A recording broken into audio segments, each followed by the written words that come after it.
Evangelho de João, capítulo 6.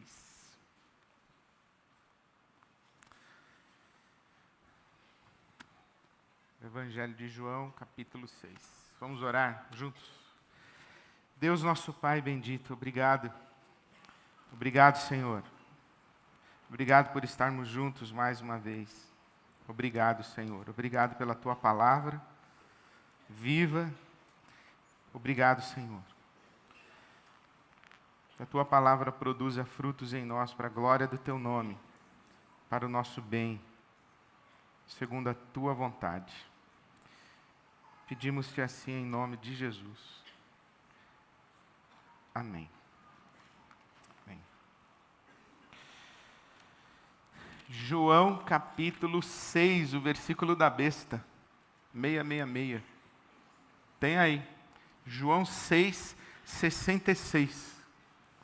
É o versículo da besta, é 666. Olha o que diz. Daquela hora em diante, muitos dos seus discípulos voltaram atrás e deixaram de segui-lo. O pessoal abandonou Jesus. Foi embora. Já era difícil acreditar em Jesus e os poucos que acreditaram, deixaram de acreditar. Era muito difícil acreditar no que Jesus estava falando. E os poucos que acreditaram nele, deixaram de acreditar e foram embora, o abandonaram, deixaram de segui-lo. João 6, 66. Daquela hora em diante, muitos dos seus discípulos, dos seus seguidores, voltaram atrás e deixaram de segui-lo. Daquela hora em diante, que hora?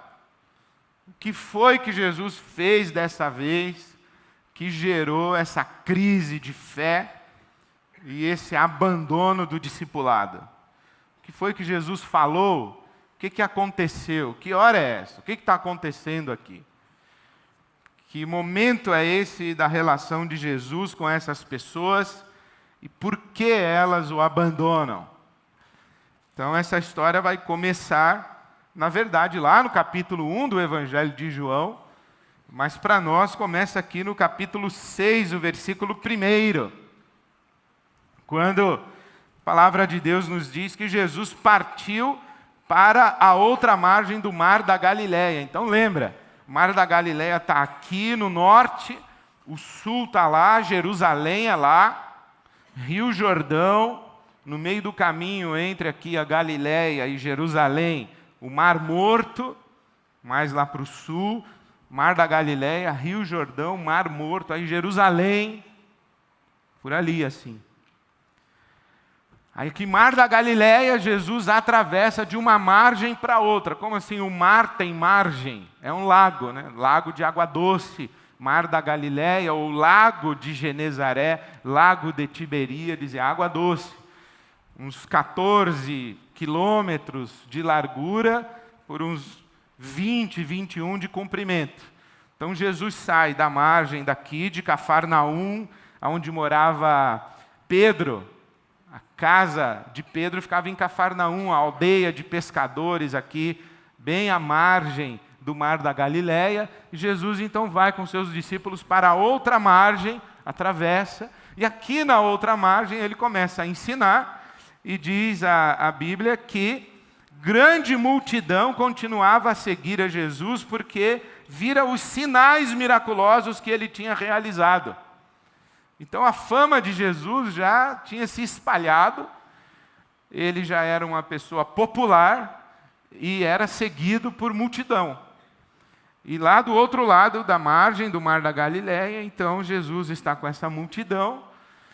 E vai chegando a tarde, o dia vai chegando para o pôr do sol ali, e Jesus então fala com Filipe: onde compraremos pão para o povo comer? Versículo 5 do capítulo 6.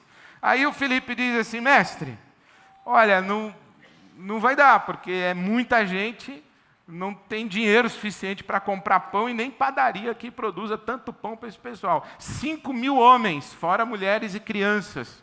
Então não tem como alimentar esse pessoal. A Bíblia aqui está dizendo que Jesus já tinha em mente o que fazer no versículo 6.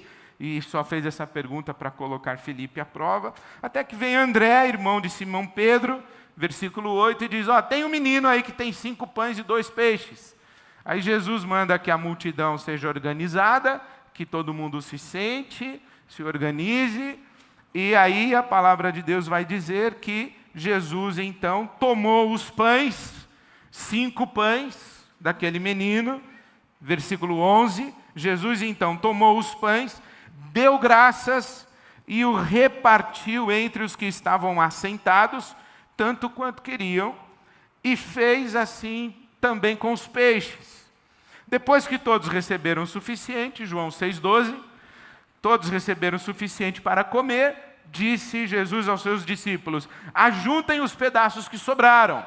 E eles então ajuntaram, sobraram 12 cestos. 12 tribos de Israel, 12 apóstolos, 12 cestos de pães que sobraram, essa numerologia simbólica da Bíblia Sagrada.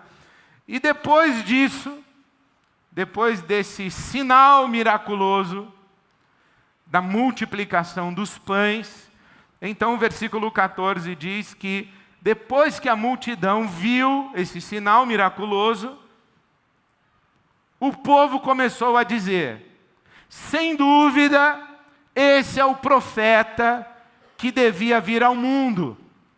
E sabendo Jesus que a multidão queria fazê-lo rei à força, então Jesus se retirou, se recolheu, ficou sozinho, se escondeu.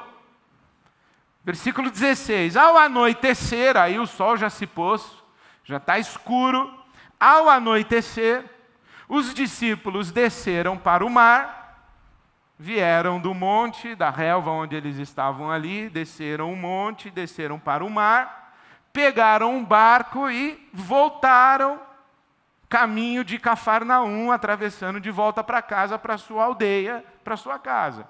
E quando eles estão no meio, mais ou menos, do lago, já tendo remado uns 5, 6 quilômetros, uma tempestade começa a se formar, aquele nevoeiro, aquela coisa assustadora, e eles observam que vem alguém andando sobre as águas, e diz a Bíblia Sagrada que eles ficaram aterrorizados, no versículo 19. Ficaram aterrorizados, e então Jesus se pronuncia, ele que vem andando sobre as águas, Jesus se pronuncia e faz uma declaração que é difícil de ser assimilada, que para nós é uma declaração muito trivial, mas para esse pessoal aqui nada a ver. Ele diz, sou eu sou, não tenham medo. Por exemplo, se você está num hotel com a sua família, ou se a porta da sua casa está trancada e você chega, você bate na porta, alguém diz, quem é? Você fala, sou eu. Aí todo mundo abre a porta, fácil, identifica a sua voz, tranquilo, calmo, e é normal, é o trivial. Bateu na porta, quem é? Sou eu. Só que, para esse pessoal, sou eu, não é assim não. Porque eu sou é aquele que falou com Moisés lá na sarça ardente no Egito, no deserto do Egito. Quando Jesus diz, não tenham medo, sou eu, ele está dizendo, não tenham medo. Esse que vem sobre as águas é o mesmo que falou com Moisés lá. Eu sou está vindo ao encontro de vocês. Isso é assustador mais ainda do que alguém que vem sobre as águas. Aquele que falou com Moisés, aquele que mandou Moisés tirar as suas sandálias porque estava em presença do santo, então tinha que tirar as sandálias, aquela reverência necessária ao Deus que se pronuncia, que se manifesta. Então é esse que falou com Moisés, que vem ao nosso encontro andando sobre as águas. Sim, é esse mesmo. E é Jesus. Então vem Jesus andando sobre as águas e é o eu sou que caminha sobre as águas. Segue aqui, eles chegam do outro lado e diz a Bíblia no versículo 25 que o povo percebeu que Jesus não estava mais do outro lado da margem. E por que o povo percebeu? Porque eu acho que quando os discípulos, na noite anterior, viram que Jesus estava demorando para chegar, pegaram um barco e foram embora. A multidão ficou observando se Jesus tinha embarcado junto com os discípulos. Não, Jesus não embarcou. Jesus entrou no barco com os 12? Entrou? Não, não entrou, então ele está por aqui. Vamos ficar aqui que ele está por aqui, deve estar em algum lugar aqui. Amanhece o dia, bom, não está. Não está aqui. Onde ele foi? Cadê ele? Procura, não acha. Vamos atravessar e ver se ele foi embora. Ele devia estar no barco já, a gente não viu, sei lá o quê. Foram, tanto que quando eles chegam do outro lado lá, encontram Jesus e eles perguntam no versículo 25, mestre, quando chegaste aqui? Como é que o senhor chegou aqui? Nós não vimos.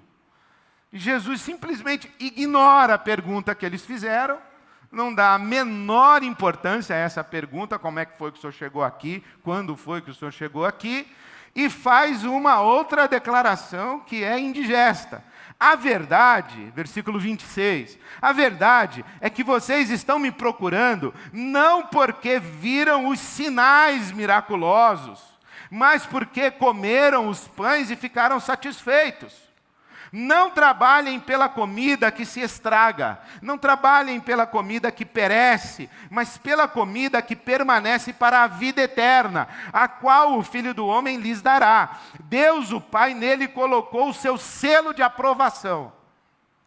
Então Jesus diz assim, olha, vocês vieram, atravessaram a margem, vieram atrás de mim, não porque vocês entenderam o sinal, mas porque vocês ficaram de barriga cheia do outro lado. Vocês comeram do pão que eu multipliquei, ficaram satisfeitos, e vocês querem é mais pão, vocês querem é mais satisfação, vocês querem é mais barriga cheia. Vocês não entenderam o sinal.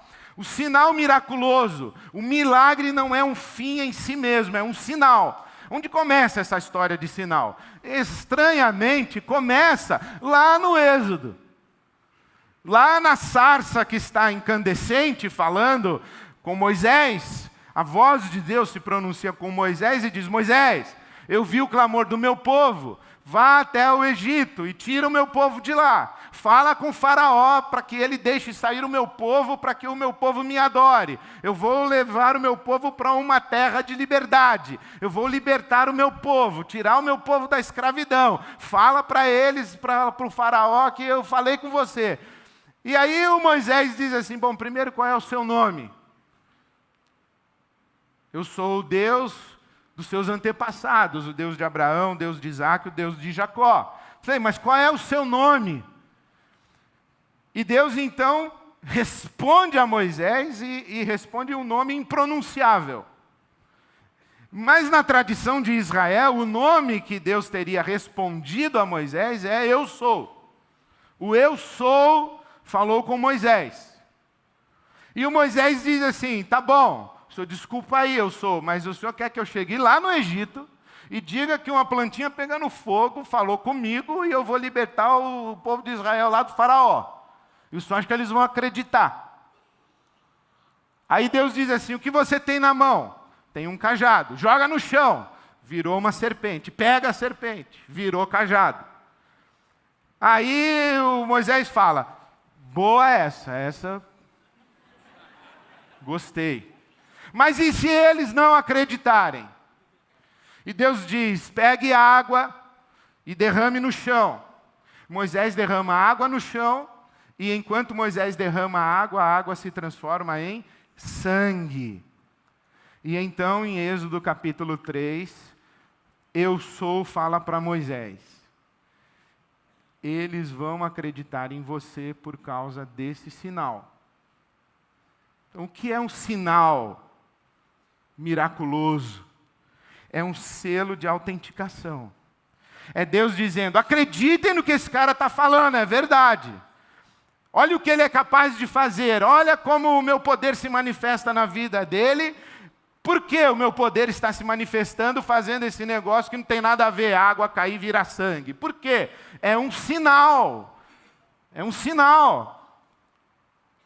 É uma forma de autenticar a pessoa e seu discurso. É um referendo divino. É uma mensagem cifrada que está dizendo, olha, esse cara é o que ele diz que é. E o que ele está falando é digno de crédito. Não foi sem razão, portanto, que o primeiro sinal miraculoso que João narrou foi Jesus transformando água em sangue num casamento em Caná da Galileia. Um sinal de que ele, Jesus, é mesmo quem ele está dizendo que é. De que ele deve ser, que ele é digno de crédito. E que Deus está batendo um carimbo de autenticação na pessoa de Jesus.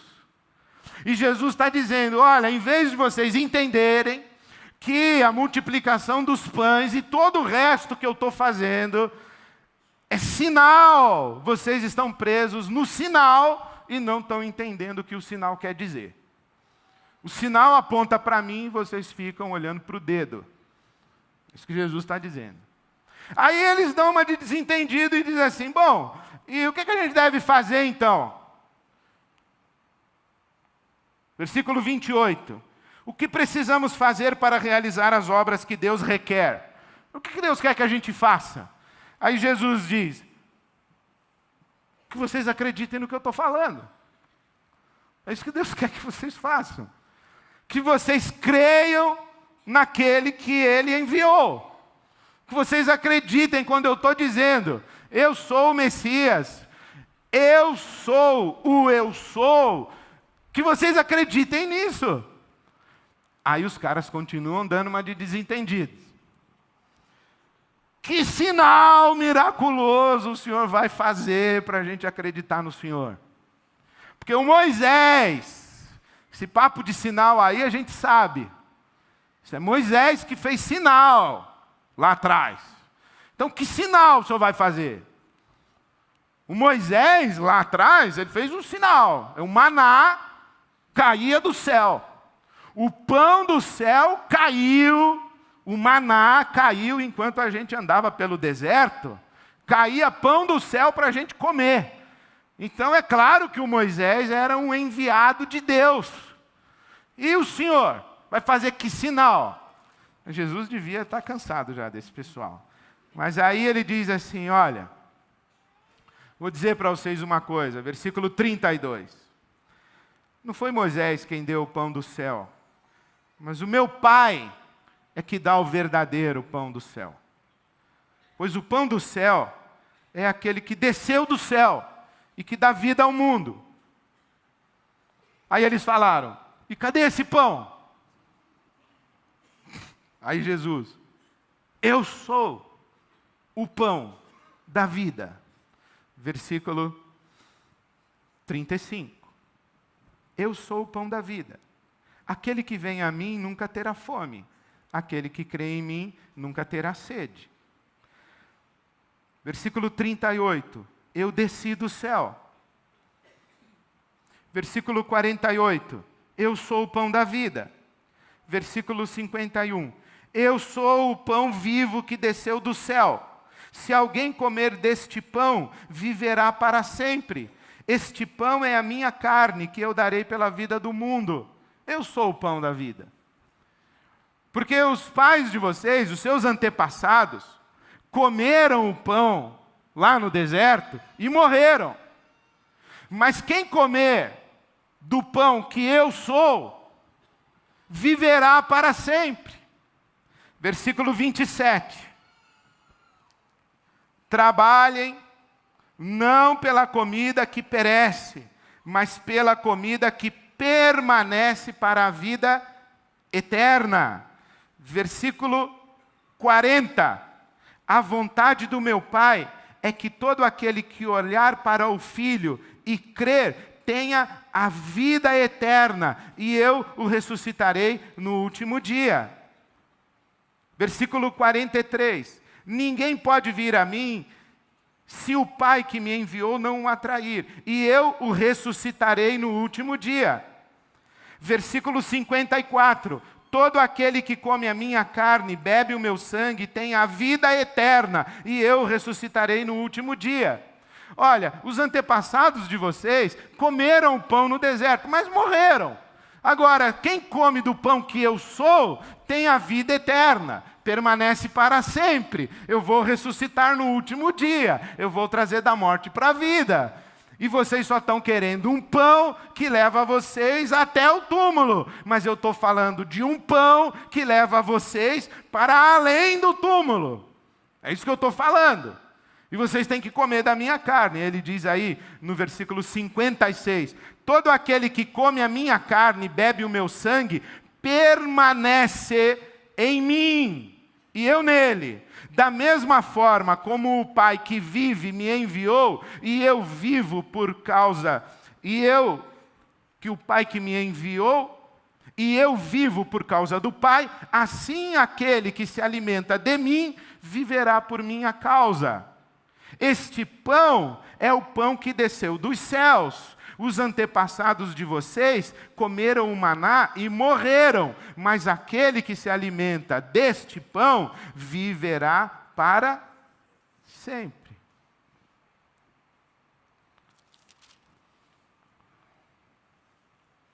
Versículo 53. Eu lhes digo a verdade: se vocês não comerem a carne do Filho do Homem e não beberem o seu sangue, não terão vida em si mesmos. Todo aquele que come a minha carne e bebe o meu sangue tem a vida eterna, e eu o ressuscitarei no último dia. Desta hora em diante, muitos dos que haviam crido nele voltaram atrás e deixaram de segui-lo. Comer o quê? Da minha carne e do meu sangue. Como é? Comer da minha carne e do meu sangue. Não, não é possível. Aí o Senhor foi longe demais. Sabe por quê? Porque o primeiro casal lá no Gênesis era vegetariano, tá ligado? Sabia dessa? Adão e Eva eram vegetarianos. Capítulo 1 do Gênesis termina dizendo que Deus deu ao primeiro casal como alimento tudo aquilo que nasce da terra, mas não falou que eles podiam comer os animais. Só depois do dilúvio, no capítulo 9 do Gênesis, deixa eu achar aqui. Acha aí na sua Bíblia. Gênesis 9. Só depois do dilúvio, pessoal. 9:3.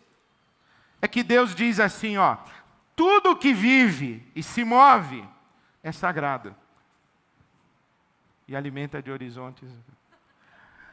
Tudo que vive e se move servirá de alimento para vocês. Assim como eu lhes dei os vegetais, agora lhes dou todas as coisas, inclusive os animais. Mas não comam, Gênesis 9:4. Não comam carne com sangue, porque o sangue é vida. E vida, nenhum homem, nenhum ser humano pode comer. Nenhum ser humano pode tomar vida para si, porque vida pertence a Deus. Só Deus pode dar vida, e portanto, só Deus pode tomar vida para si. Veja o que diz a Bíblia Sagrada em 9, versículo 6.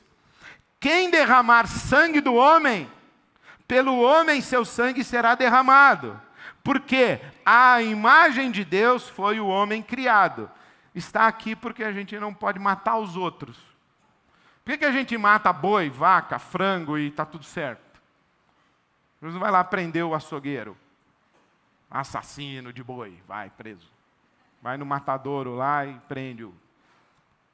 Pode, porque Deus falou que pode. Matar vaca pode. Agora, matar ser humano não pode. Por quê? Porque o ser humano é o único ser criado à imagem e semelhança de Deus. E não pode comer carne com sangue. Por que não pode comer carne com sangue? Porque a vida está no sangue.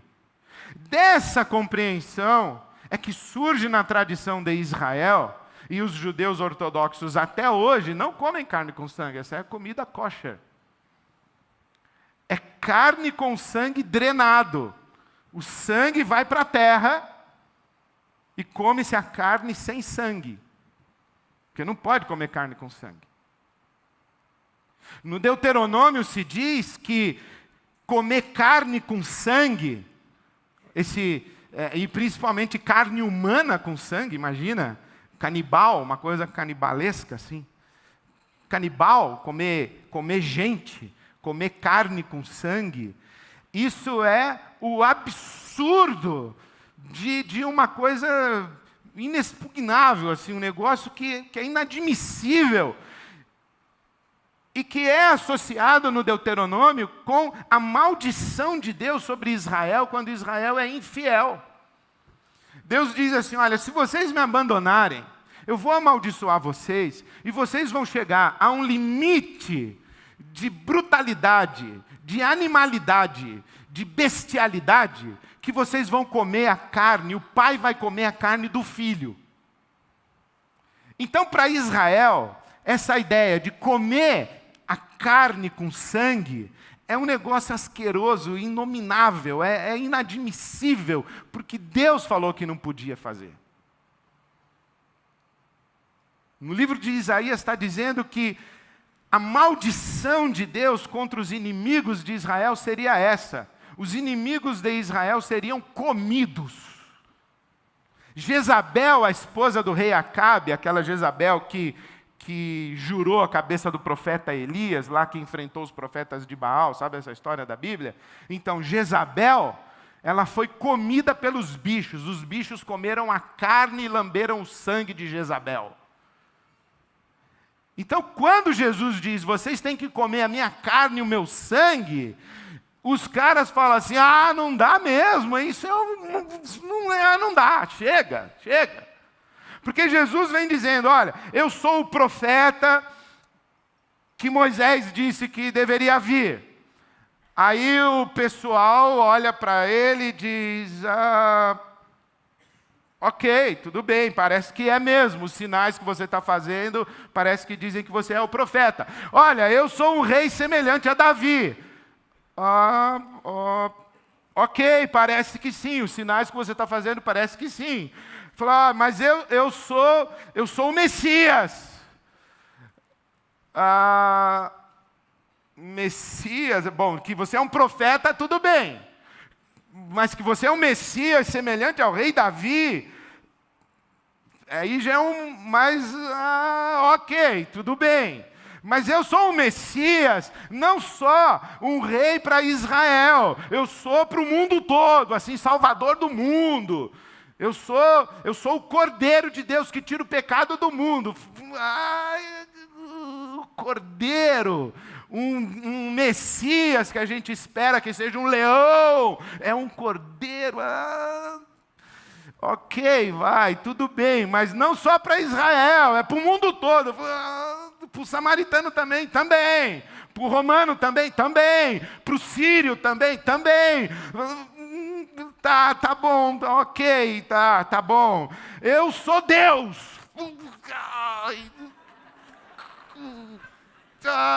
Ok, tudo bem. E você tem que comer minha carne e o meu sangue. Não dá mais. Foram embora.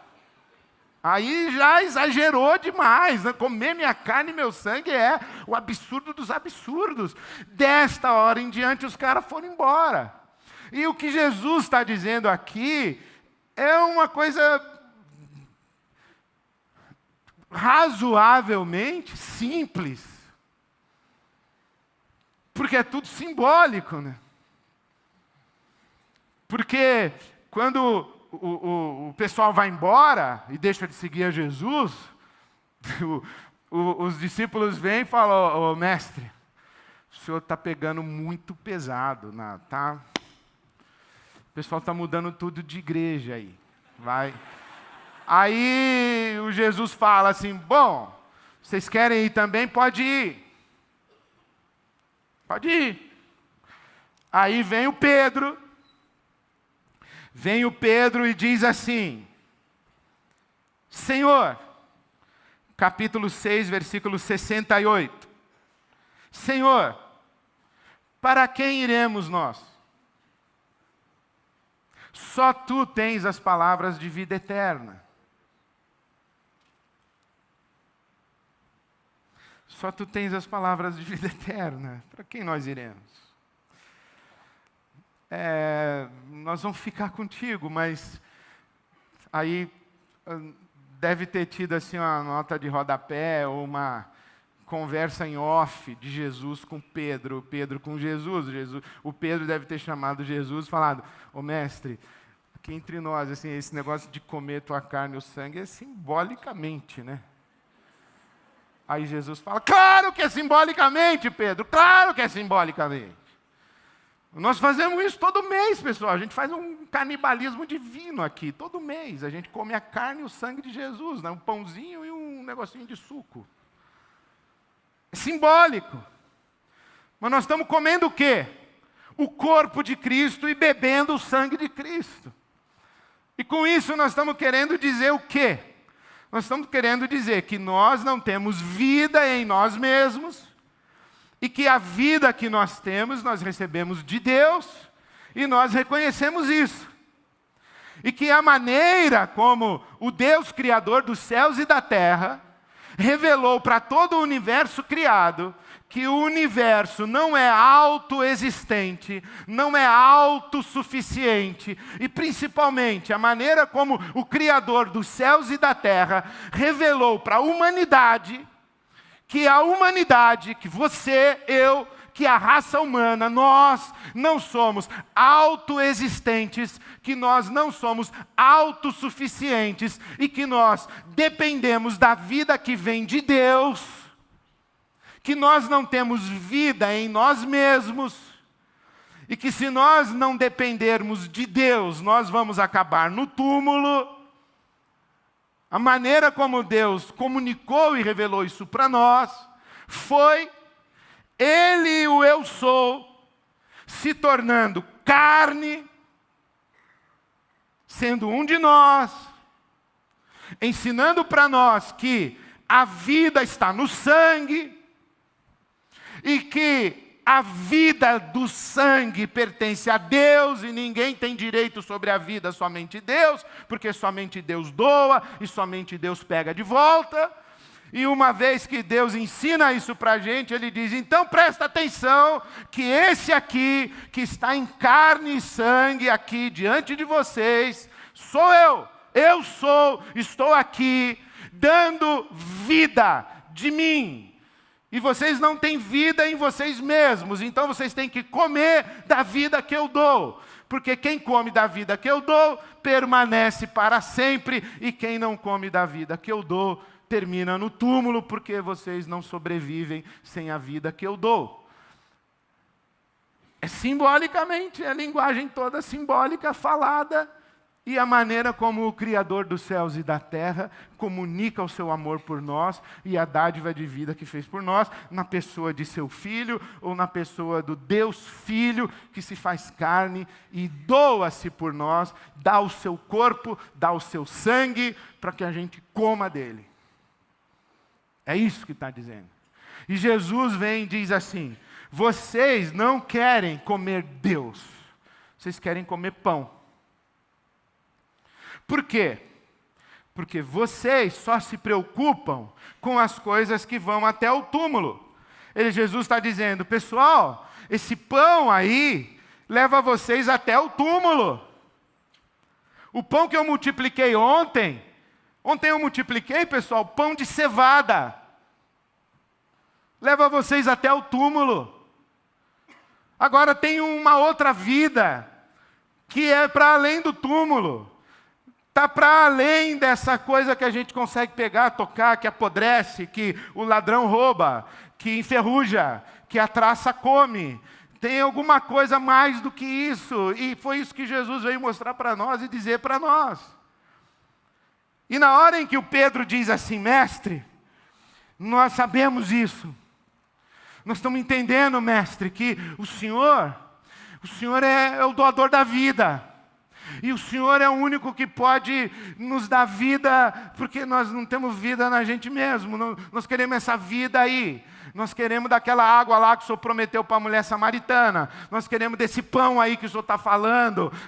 Nós queremos essa vida eterna aí. Nós queremos isso aí. Porque nós sabemos que o Senhor é o Santo de Deus. Capítulo 6, versículo 69. Nós sabemos que o Senhor é o Santo de Deus. Aí Jesus poderia dizer para Pedro, amém. E Jesus fala assim, mas um de vocês aí vai me trair.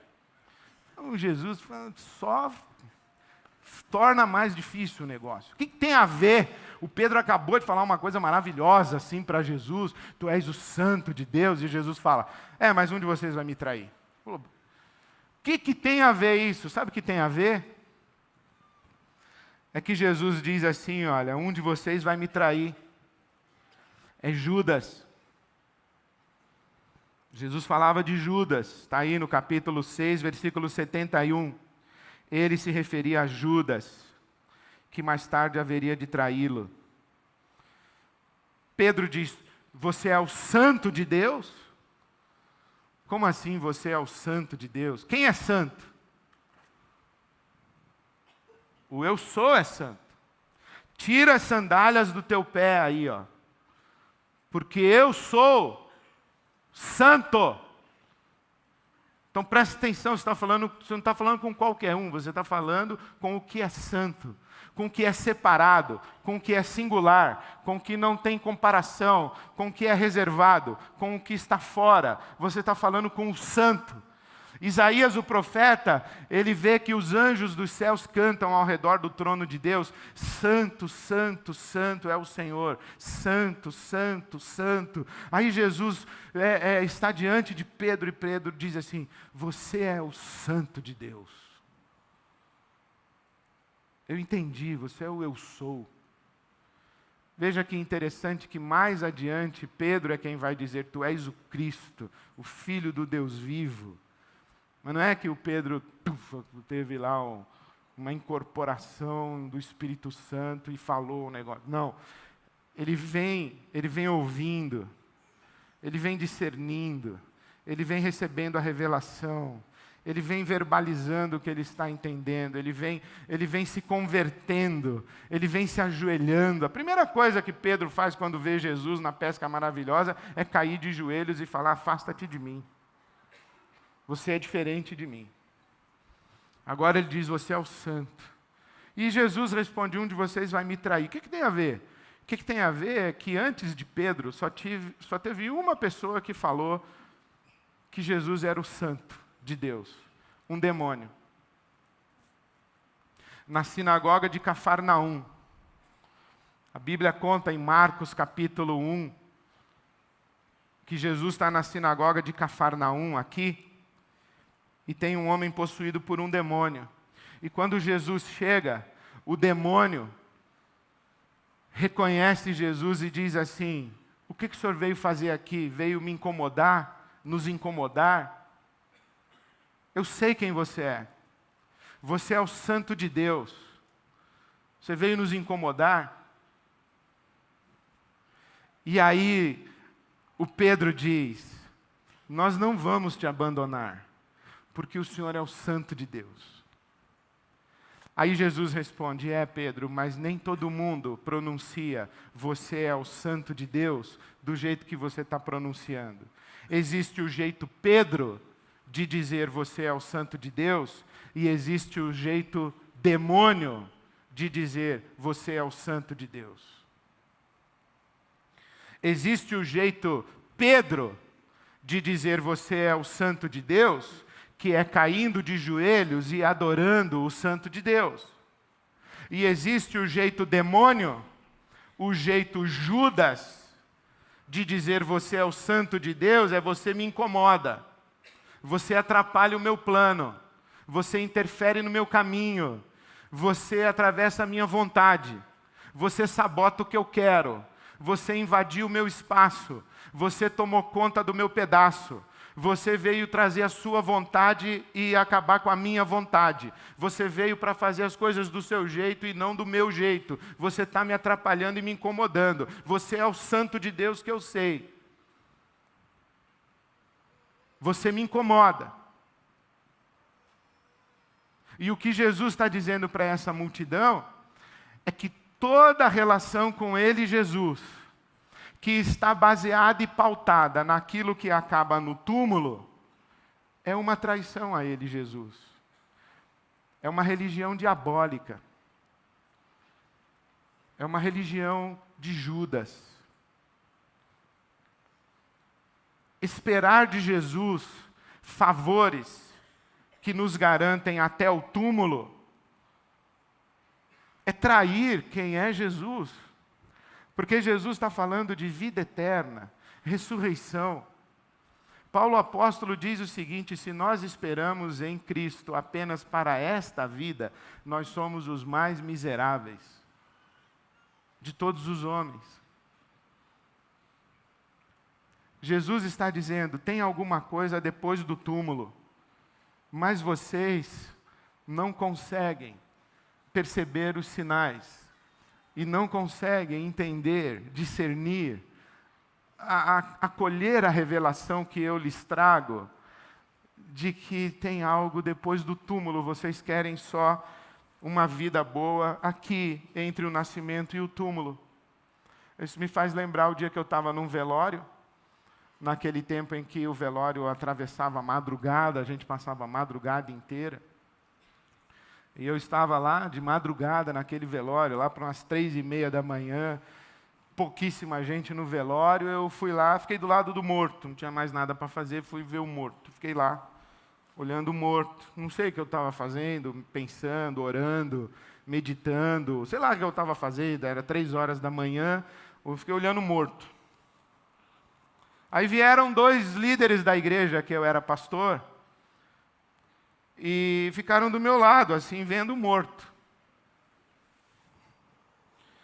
Aí, eu perguntei para um deles, o que você espera deixar quando você estiver aqui? Uma pergunta estúpida para fazer às 3:30 da manhã num velório. Mas eu fiz, não tinha outra. Fiz essa.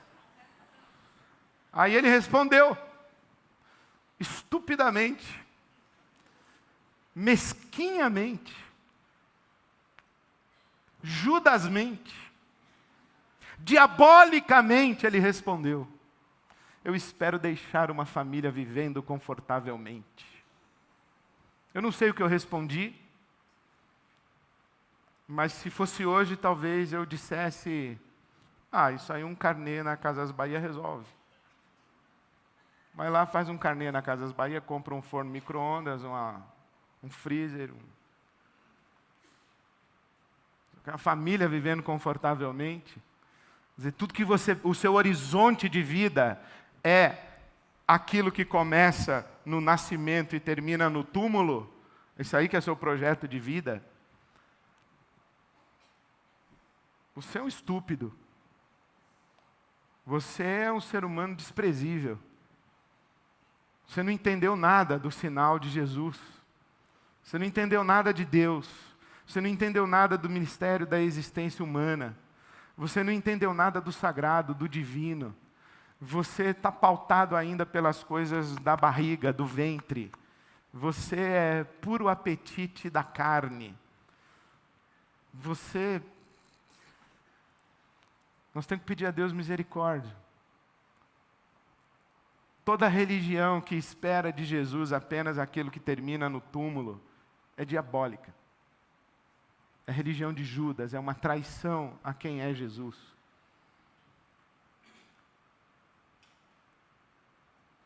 E se você prestar atenção no que eu estou falando para vocês, Jesus já falou isso para a gente, né? Por que vocês andam ansiosos com o que vou comer, o que vou beber, o que vou vestir?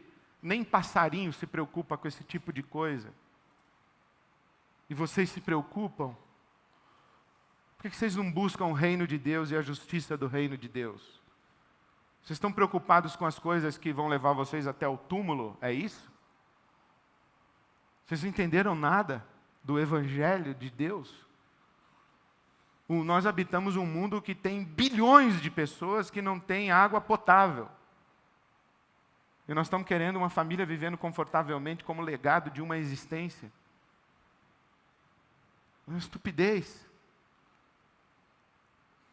E se você prestar mais atenção no que eu estou te falando, isso é um gás paralisante na sua oração, hein?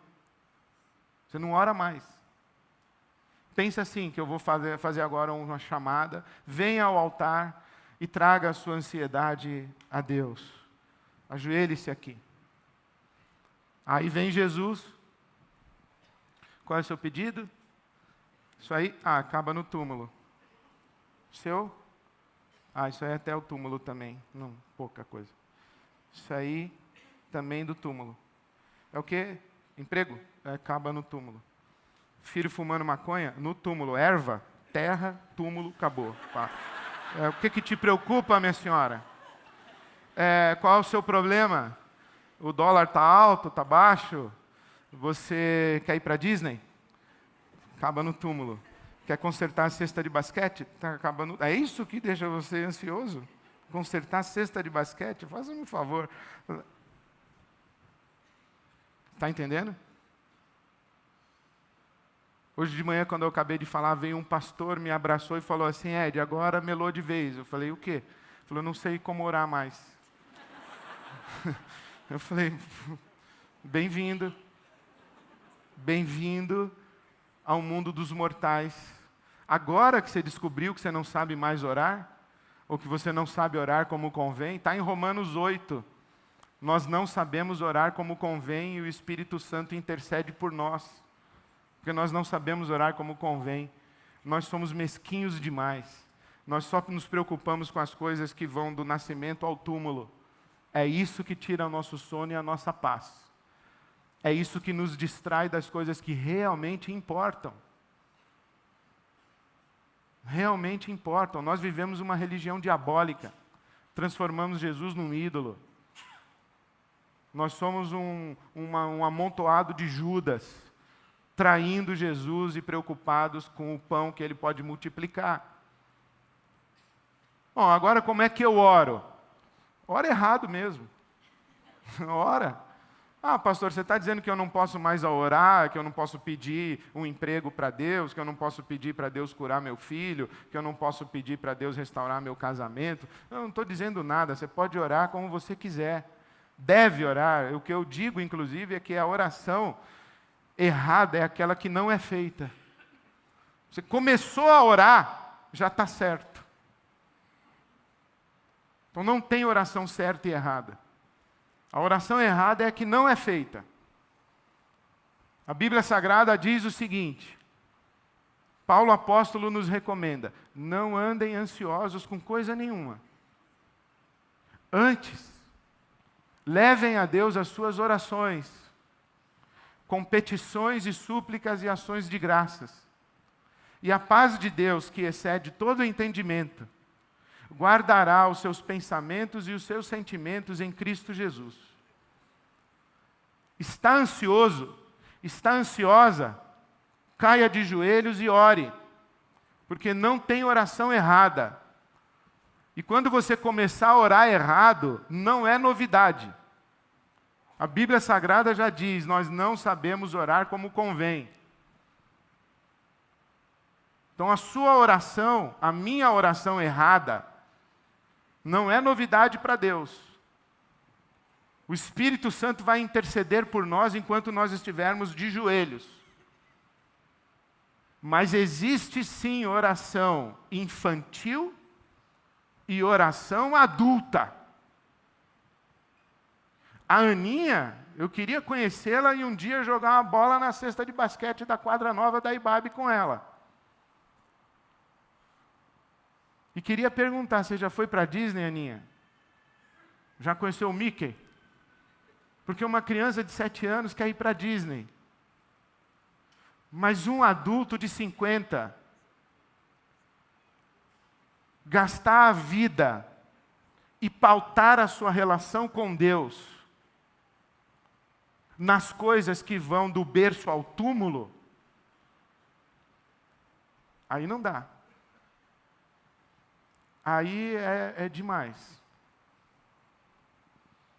E foi isso que Jesus disse para aquele pessoal. E aquele pessoal falou assim: então você é um Deus que não vai transformar a nossa vida numa vida mais confortável. Jesus falou: olha para a minha cara, vê se eu tenho cara de ídolo. Então não queremos você não. Vamos embora. Procurar outra igreja aí. Uma vez eu vi um pastor evangélico orando na televisão e ele fez a seguinte oração: Deus, atende o clamor do teu povo, porque se tivéssemos pedido ao diabo, ele já teria atendido. Isso é a religião do diabo. Nós não somos crianças pedindo favores para Deus, por mais legítimos que sejam os favores. Poucas coisas são tão tristes quanto um pai de família em busca de um emprego, querendo trabalhar e ganhar o seu pão com honestidade. Mas Deus não é agência de emprego. Poucas coisas são tão sagradas quanto a oração de uma mãe e de um pai por um filho doente. Mas Deus não é curandeiro. Jesus não veio para isso. Ele veio para revelar para nós que existe uma dimensão de existência que vai para além do túmulo. E para nos transformar em seres humanos, à imagem e semelhança do Pai, a imagem que está desfigurada em nós. De manhã me deu um abraço uma moça muito linda e disse: pastor, como é que eu oro agora? O que eu peço para Deus? Eu falei: como é seu nome? Ela me disse o nome, eu vou chamá-la de Maria. Eu falei: sabe o que você faz, Maria? Ore para Deus assim: Senhor, faz de mim a Maria mais linda que a Maria pode ser. Quando o filho da Maria estiver doente, que a sua mão repouse sobre a Maria e que ela seja a Maria mais linda que ela pode ser com um filho doente. Quando a Maria estiver trabalhando, que a sua mão esteja sobre mim para que ela seja a Maria mais linda que ela pode ser. De tal maneira que quem olhar para Maria e falar: como você é linda, então você diz assim: foi Deus que fez. Porque eu aprendi que tem coisas que vão para além do túmulo, e Deus me leva para lá. E essas coisas que estão para além do túmulo, eu já experimento a partir de aqui. Não importa a circunstância, eu ouço Deus falar para mim sempre: ô Ed, tem alguma coisa para a gente conversar que não tem a ver com a circunstância da sua vida? Tem alguma coisa para a gente conversar que não seja sobre circunstâncias, circunstancialidades? Tem alguma coisa aí que permanece para sempre, que a gente pode conversar? Fala: não tenho, Senhor, eu só tenho assunto assim que acaba no túmulo. Falou: então, meu filho, você não entendeu nada ainda, nós vamos conversar mais. Porque você ainda é criança, você não entendeu nada. Tem muito mistério para você entender. O profeta pronuncia o convite de Deus para nós: clama a mim, e eu vou te responder. E eu vou revelar coisas grandes e ocultas para você. Paulo apóstolo diz assim, que as coisas que o homem não viu, o coração não sentiu, o ouvido não ouviu, e nenhuma mente humana foi capaz de imaginar, são essas as coisas que Deus tem preparado para aqueles que o amam. Mas a gente não quer saber dessas coisas. A gente quer saber das circunstancialidades. Como é que eu termino legal assim essa mensagem de hoje à noite? Assim? Não dá. Não tem como. Não tem como terminar legal. up. É para você ir para casa mesmo pensando. Será que eu estou na religião do Judas? Será que a minha espiritualidade é luciférica, é diabólica? Ou será que eu sou um seguidor de Jesus mesmo? Eu entendi o sinal. Então eu não tenho como acabar legal. Mas eu posso fazer o que nós fizemos de manhã. Nós podemos nos levantar e cantar para Jesus um louvor que fala para Ele coisas que não acabam no túmulo. E pedir para Deus encher o nosso coração dessa felicidade, que não tem a ver com coisas que acabam no túmulo, tem a ver com coisas que permanecem para sempre. Então a minha oração hoje é que Deus nos dê uma felicidade que só Ele pode dar e que não tem a ver com circunstâncias da vida, resolver os nossos problemas do cotidiano, que nos afligem, são importantes e nos pesam, tem a ver com a nossa existência, mas elas não são as coisas últimas, elas são penúltimas. Deus é o que é último. O reino de Deus é que é último. Então, a minha oração é isso, que enquanto a gente canta esse louvor ao Senhor, que Ele nos dê essa felicidade que excede todo o entendimento, que está para além das circunstâncias, que é de um outro mundo, de uma outra dimensão, que é coisa assim de vida eterna, coisa de gente ressurreta. Que Deus te abençoe. Amém. Obrigado.